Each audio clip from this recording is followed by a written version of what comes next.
میں نوجوان لڑکے اور لڑکیوں کا اکٹھے بیٹھ کر اللہ کا پاک کلام پڑھنا بھی ناجائز اور حرام. تمہاری تعلیم گئی بھاڑ میں. سمجھتے ہیں؟ جو شخص اپنی جوان بیٹی کو مخلوط ماحول میں تعلیم کے لیے بھیجتا ہے پرلے درجے کا بے غیرت اور بے حیا ہے. حیرت ہوتی ہے ان لوگوں پر، ان کی جرت پر جو اپنے بیٹیوں کو ہاسٹلوں میں بھیجتے ہیں، کئی مہینے وہاں رہتے ہیں. قیامت میں جواب دینا پڑے گا. یہ امانت ہیں، یہ محمد صلی اللہ علیہ وسلم کی بیٹیاں ہیں جن کا ظہور تمہارے گھروں میں ہوا ہے. کل قیامت میں کیا منہ دکھاؤ گے؟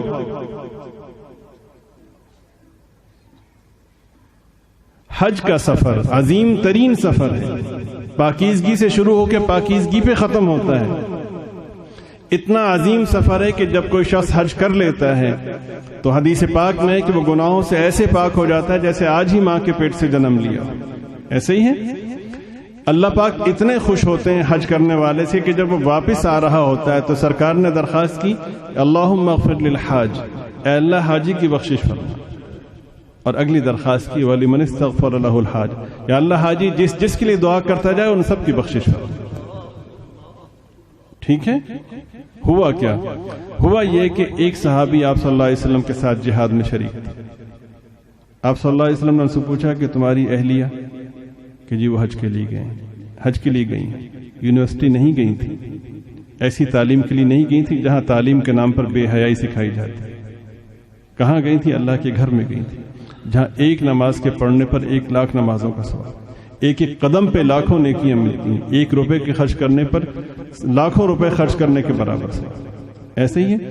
ایسی جگہ گئی تھی کہ آدمی کو جب جیسے ہی شعور میسر ہوتا ہے تب سے موت تک وہاں جانے کی تمنا کرتا اور بار بار کرتا. جہاں پاکیزگی سے بات شروع ہو کے پاکیزگی پہ ختم ہو. سرکار نے فرمایا کہ تمہاری اہلیہ حج پہ؟ کہ جی حضرت. ان کے ساتھ کون ہے؟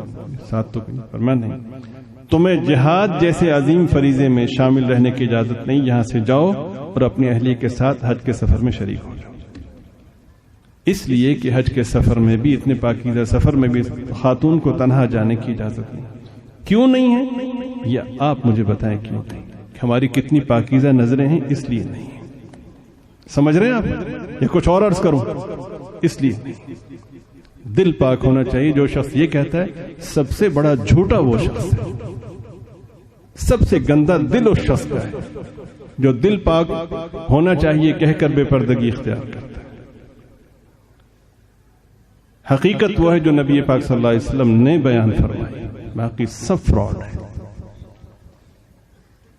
اللہ تعالیٰ مجھے، آپ کو، ہم سب کو دین کو سمجھنے، اس کی عظمت کو پیش نظر رکھنے اور اخلاص کے ساتھ اس پر عمل کی توفیق عطا فرمائے.